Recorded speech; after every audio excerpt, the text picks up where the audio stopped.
Hi there, and welcome back to the Hub of Junior Golf Podcast. I'm Ryan Burr, joined as always by the founder of the Junior Golf Hub, Roger Nick. So glad you're with us today. Certainly moving into the fall season, that is some of the best golf anywhere in the world.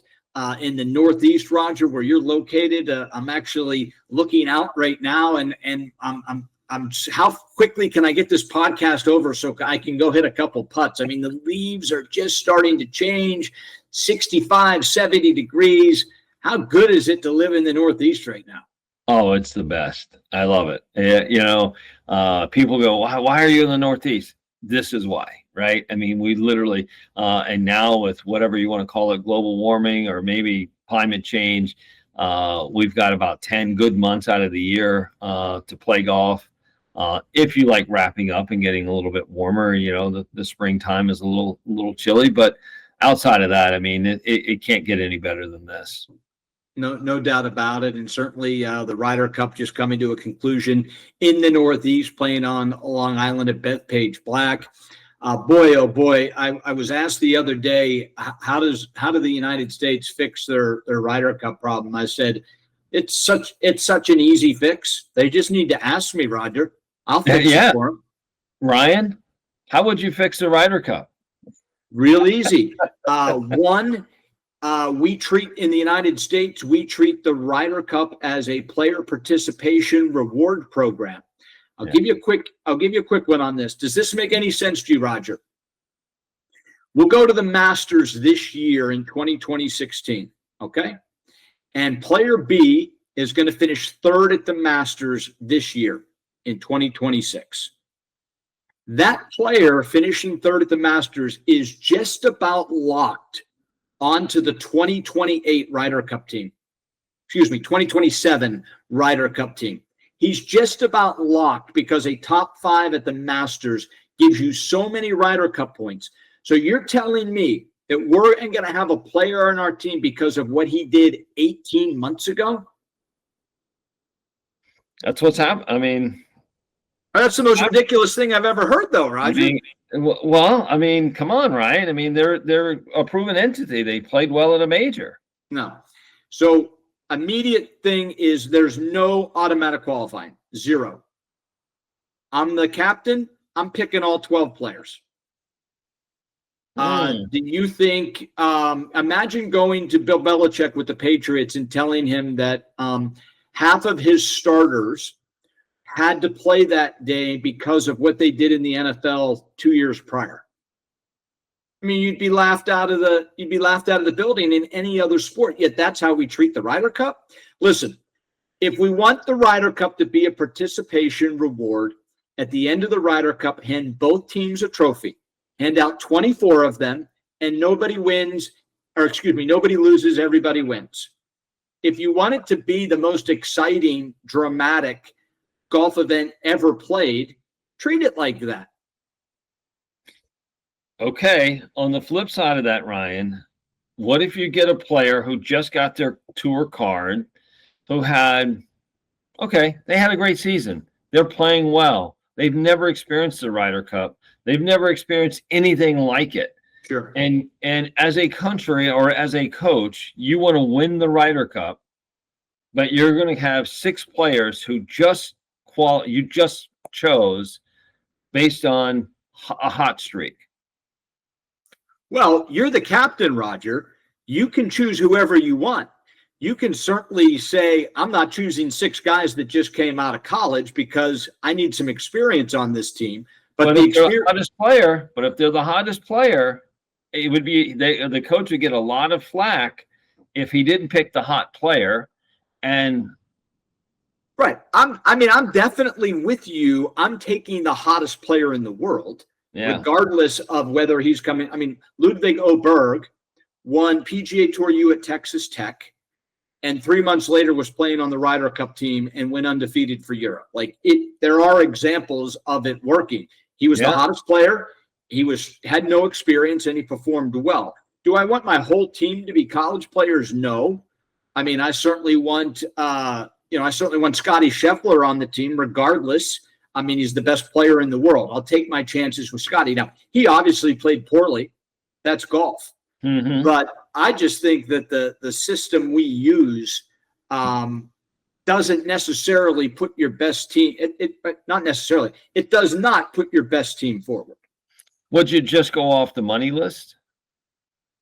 No, or world ranking? Would you go off for world rankings? No. No. Well, again, if I win the first two, part of it. If I win the first 3 events in January and don't make another cut, I'm going to be on the money list. I'm going to be on the world ranking. I'm going to be on the whole thing. I mean, I think there has to be an analytics, just like PDI identifies what you do well, what you do poorly. I think that coach/captain has to have the authority to say, you know what? He won 4 times in the months of January and February. Hasn't made a cut since. He's a lock to be on this team. But no, I don't like the way he's playing right now. Man, hey, I can envision a day where Ryder Cup, to make the Ryder Cup team, you have to have a PDI. You have to every week record a PDI who controls their golf ball better. Boy, that would be pretty amazing. And we welcome in the head coach of the women's program at Virginia Tech, Carol Robertson. Coach, thanks so much for joining us. You've been in Blacksburg for a long time. It obviously is a great place to live and to have a team this time of year. One of the most beautiful spots out there. What's great about Virginia Tech? It's just the perfect college town. Everything, the support, the community behind the school as a whole. Because it's really the main sports team for many, many miles. So you don't have much pull for anything else. So the town is very much behind Virginia Tech, and Virginia Tech is very much behind the town. So it's just a nice community family feel, just that college town. Coach, you've done such an amazing job there. Obviously, Coach of the Year a few years back. You're bringing in obviously some good players, great players. We asked, what's the secret sauce there? Like, what's going on there in Virginia Tech that the families need to know about to get more notoriety out there? What's happening in Virginia Tech there? I think we've gotten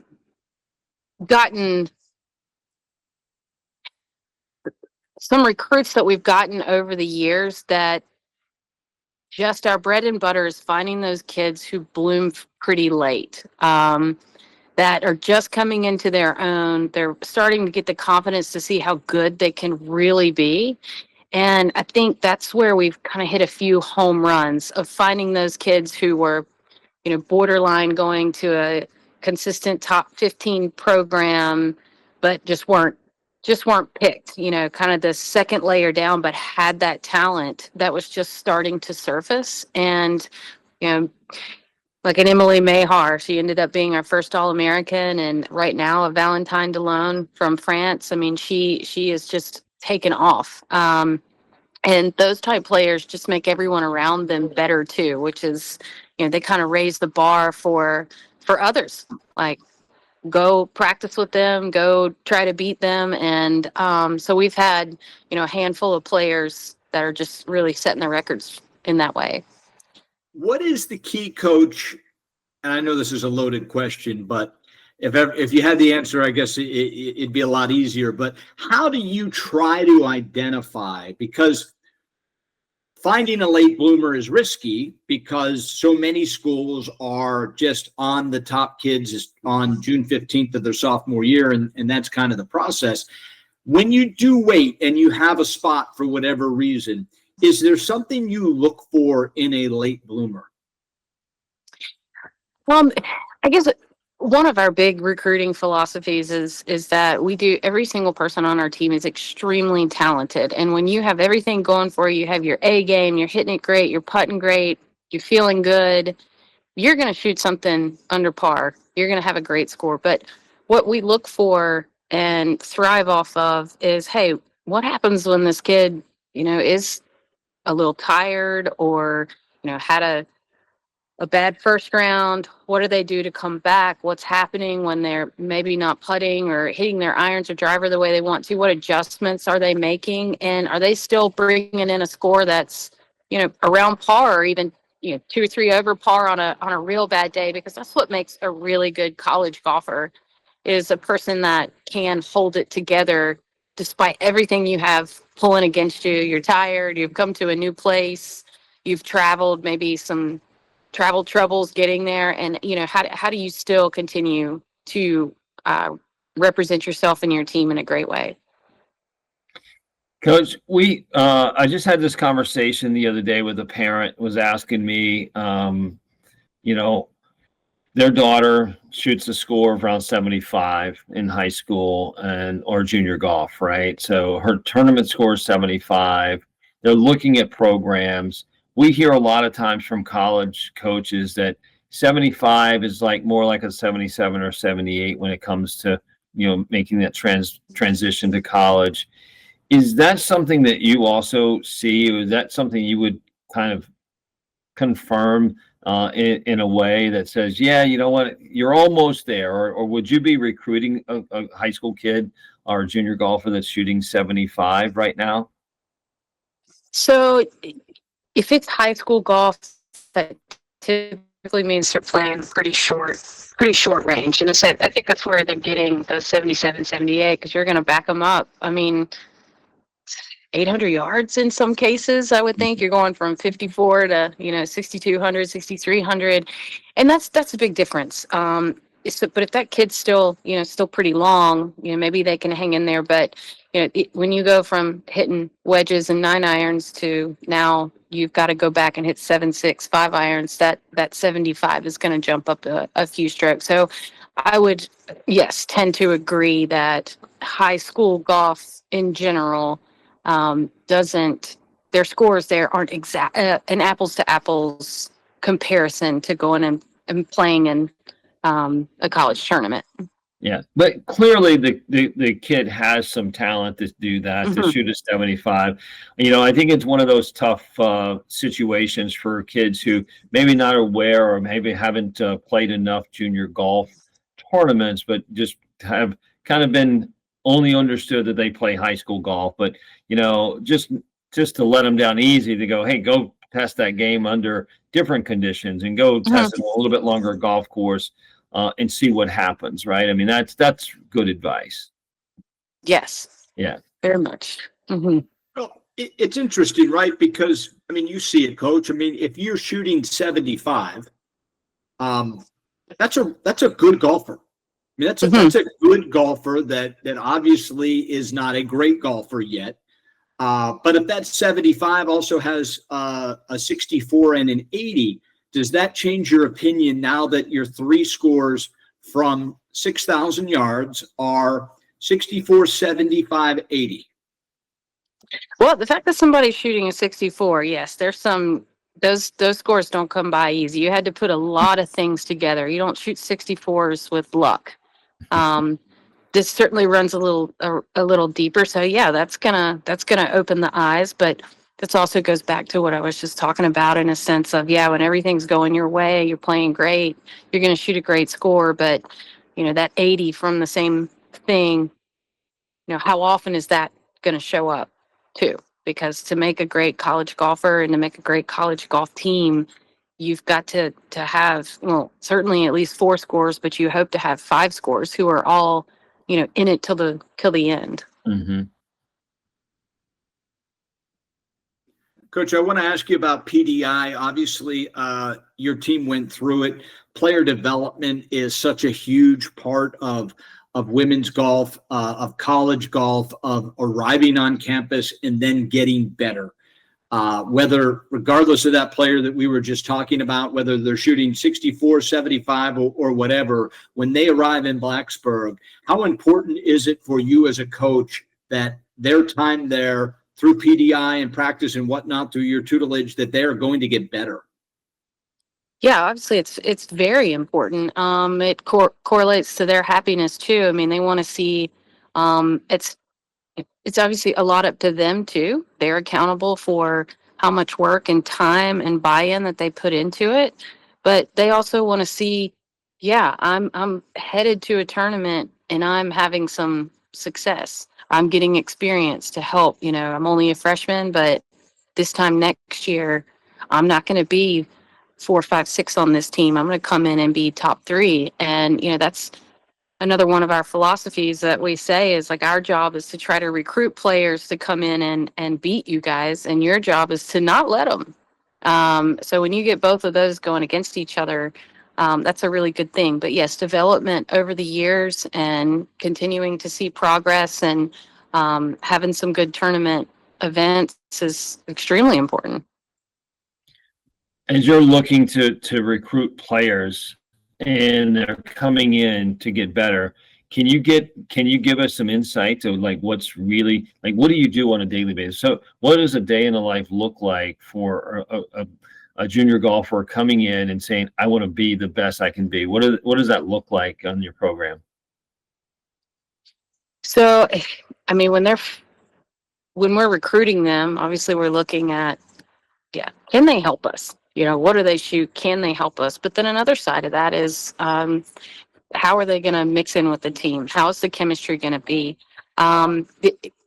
It's getting much better on the American side. I think the USGA and some other entities are really trying harder to make more team atmosphere, state teams, things like that. But you'll see a lot of success with, some overseas players who have been a part of their national teams for a while. So they've had to travel and deal with other personalities and really get used to what you're walking into to be on a college golf team. So, that part of it, especially in the beginning of the year, is extremely important of kind of what is your role on this team, because when you first walk in, everybody's all excited and, I'm going to be a starter and, I'm going to get, and as time goes on, obviously not everybody gets that spot. So what is your role and your attitude and your energy when it isn't you?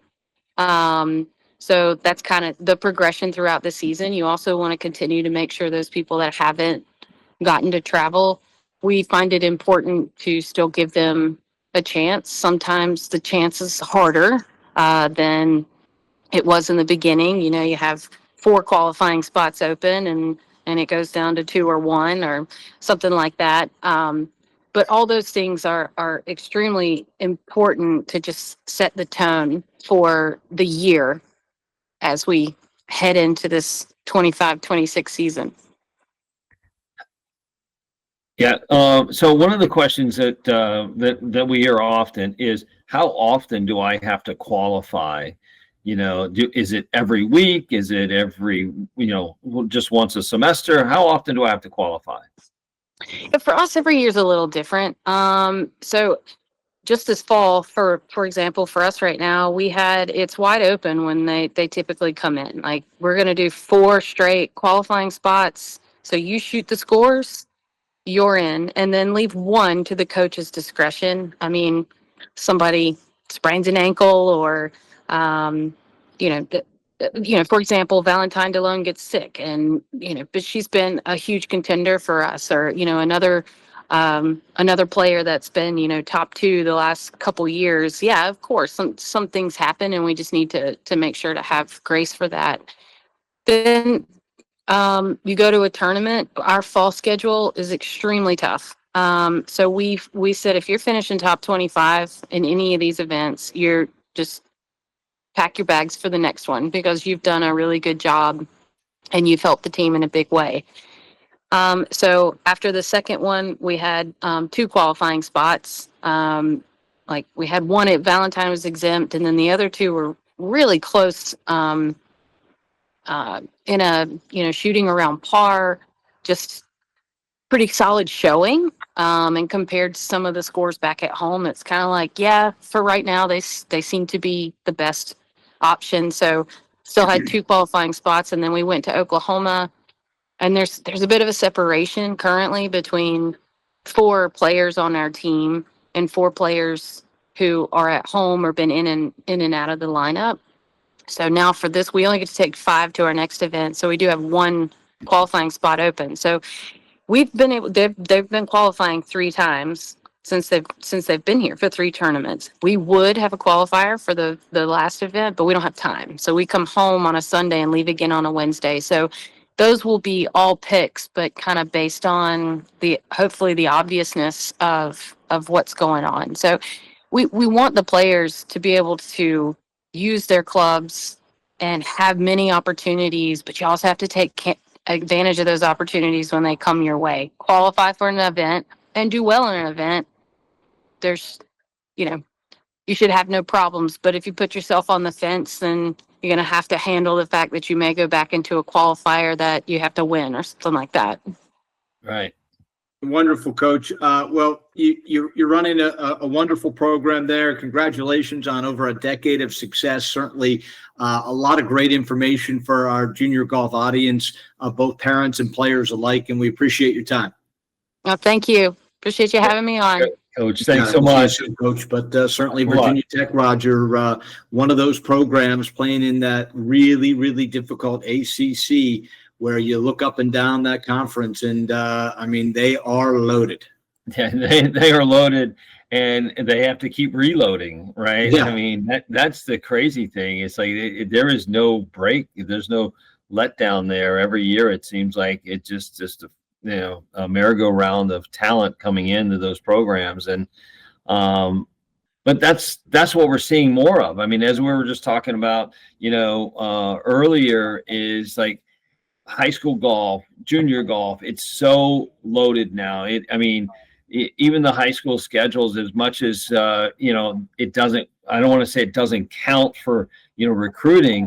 It counts, and these kids are getting excited about playing and wanting to go play junior golf. It's just getting deeper and deeper with just more opportunities to play. Okay, let me ask you this. Yeah. So when my son was in 9th grade, there was no restriction on when you could talk to a player. I remember going to an event where a couple players, as we arrived at that event, had just signed both with the University of Florida. It was a really big deal. That next day, Brendan Valdez signed at Auburn. He was a sophomore, but it was before the June 15th. The reason they had signed was it was well known that the NCAA later that week was going to implement the June 15th of your sophomore year. And both colleges and players alike wanted to be ahead of that. Do we need to relook at June 15th of your sophomore year? And the reason I ask that is because the reality, Roger, is you take the top 10 programs in the country on both men's and women's, and by January 15th, they're full. Meaning, they have what is considered the best of the best of those sophomores. They take care of business with visits and phone calls and whatever. And I know a player right now that his dreams to go to Auburn. And they inquired because he's having a really good year. And the coach of Auburn basically said, unfortunately, our 2027 class has been filled since around July of the first time we could talk to them. Mm-hmm. So we're already we're 2 years ahead of where you are right now. I mean, it almost doesn't matter how good that junior or senior gets. They're not going to one of the top programs anymore because of that date. They're just picked off too early. Would it be better for everyone if that date was moved to June 15th after your junior year, Roger? Wow, that's a big question, right? I think if we talk in reality here, I think in reality, those top programs are full 4 years ahead of time, right? Let's talk in reality, right? I think that the tough thing in our world right now is with junior golf is there's this emphasis on the junior year going into the junior year. It's an emphasis that things all happen then, right? Because primarily academically, that's kind of when it all happens, right? Athletically, I don't care what sport it is. If you're a good athlete, you're being recruited for football, basketball, baseball, soccer, golf. It doesn't matter. Tennis. If you're one that's being recruited, you've already started being recruited well before your sophomore year, right? I mean, teams are looking 3, 4, 5 years out to go, where is the next talent coming from, right? Hence a little bit of where we're saying, why does PDI have relevance? Right. It's to show these kids and parents that the talent is going to be important to them earlier developmentally. So now to fast forward to, does the date matter? Whether it's January, whether it's June, whether it's a year earlier than that in the sophomore year, I don't know if it's gonna really matter, Ryan. Okay. I really think, unfortunately, in the way the world works, there's already commitment, whether we like it or not. There's already the hush hush commitment. That's the nasty words in NCAA sport, but it's not. It's no longer that pristine amateur sport anymore, right? Right. What we're talking about in the NCAA, it is a huge multi-billion-dollar business, and that's just sports. Yeah. Academically, it's a huge multi-billion-dollar business, right? Not to go into the dirty parts of college sports, but in reality, I think parents need to realize that you need to be prepared to go, I'm a late bloomer or I'm an early bloomer. I've got some kind of communications going, whatever that is, hush hush or not, and just go get better at playing golf and get lower scores and find the right fit for them, right? Wherever that may be and whenever that may be, whether it's sophomore, junior, or senior year, or even a post-senior year, right? I still think that, for the most part, players are not coming into their own or into their game until they're after high school anyway.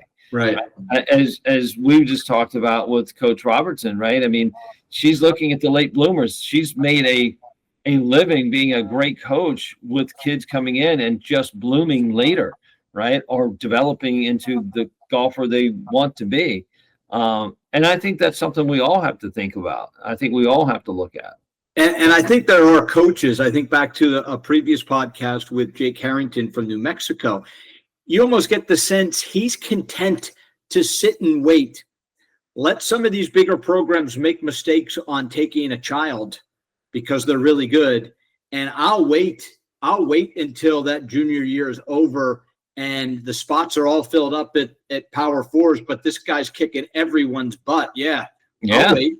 Yeah, I'll wait. And by the way, I can wait because I have the portal to support the hole I may need, right? I mean, again, it's I think reality is the thing here, right? The reality is the theme, which is the high school golfer, the junior golfer going into college now and thinking that they're going to go play at a Power Four school right out of junior golf is not likely.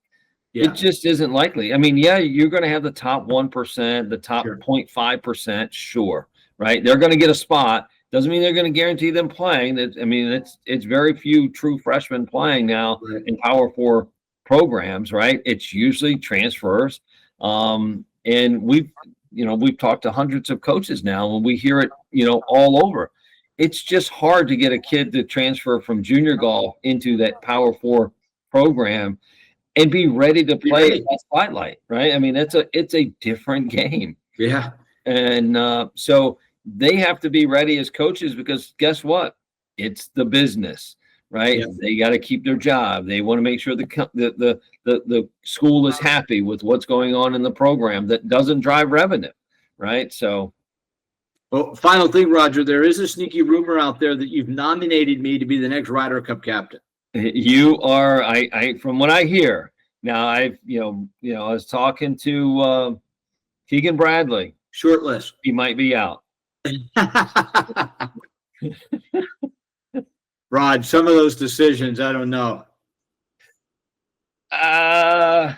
Hey, listen, I do think that he did a lot of great stuff to get the guys to play as a team, get the guys to feel the environment. I mean, I thought a lot of it, his passion showed through. And, as a competitor, in my opinion, he should have played. He should have played. You know, they needed him on that team. They needed that spark so badly. Yeah. And hey, you know what? They almost pulled it off. Listen, 15-13. Oh, it was. I mean, incredible run. Muscle Henley makes that putt on 17. Who knows? Yeah. Oh, I do think that was a momentum swinger the other way. Yeah. Right? Well, that would have, I think he would have closed the door. And then that ends it there. If he makes that putt, it ends it. And then just giving Lowry that other chance, and he sticks it, and that's all she wrote. Yeah, and he's done that. I mean, think about it. Statistically, I believe they said he was one of the worst players there. Right. But yet it seemed like at very big moments he comes through. Right. Yes. So, and rumor has it he's still drinking Guinness. I don't think that's a rumor. All right. Well, that's certainly we thank Coach Robertson. It was really nice to look inside the window at Virginia Tech, to see the success she's had there, and more great results for our families here on the podcast. Just to understand that every school operates different, and certainly there is opportunity for everyone. And I think that ultimately has been the message of the Junior Golf Hub since day one. Is you'd be surprised, but whether you're shooting 75 or 65 or 77, there's a spot for everyone if you are trending and playing good golf. And with the portal, that spot that you might not love in Division III when you leave junior golf can easily end up in Power 4. It's just how bad do you want to work, how hard do you want to work, and can you find your weaknesses and improve those weaknesses? And if you can do all that, you'd be surprised with the portal. You can be a first-team All-American playing on Golf Channel. No doubt about it. We've got a young man right now, D3, right now getting so much traction, so much look. He's, and I would say he would credit PDI for all of that, right? He's just a late bloomer. It hit perfectly for him. He's excelled, All-American in D3. He will be an All-American again this year. I'm sure of it. And he's getting unbelievable opportunities elsewhere. I'd actually say, Roger, for all the grief, and I do give them almost exclusive grief. Very, very little do I pat the NCAA on the back. But I will say this. They certainly were not trying to help the late bloomer with this, but with the system in place now, it's not a bad spot to be if you are getting good late and missed out on all the big schools, because 5 years ago, you would pretty much be, I don't want to say stuck, but you would be pretty much stuck wherever you ended up. Where now you're a good year away at Division III, 2 good years away from almost picking the school you want to go to. Yeah, no doubt. I actually, advisory role here at GPC is, listen, take your time, develop, build the base stronger. You're going to have opportunity. Just don't make a decision too hastily, right? I mean, I would say for sure, if you're in that category of late blooming, just wait, just be patient, and give yourself another year, and you're going to see and find opportunities. And it's out there. It really is. And finally, the biggest message we can deliver this week for your son or daughter is have a plan. Go get the PDI app, do the self-assessment. It's one practice session on the range. You get a PDI score. The information you get back on strengths, weaknesses, and how to improve your player. I've always said the biggest epidemic in junior golf is no one knows how to practice. It's time doesn't equal practice. Time equals time. PDI will show you where you need to practice. It's one day, folks. Download that app, go through the self-assessment, get your coach guided assessment done, and really start to make your player better. Stop worrying about all the stuff you can't control. What you can control is identifying your weaknesses through PDI and getting better, Roger. I agree. Well said, Ryan. I mean, improve skills, improve score. You keep doing that loop, it only helps, right? So well said. That is the message today. And certainly, once again, we thank Coach Robertson for coming on the podcast today. We're back here each and every week. So until next time, thanks for joining us on the Hub of Junior Golf Podcast.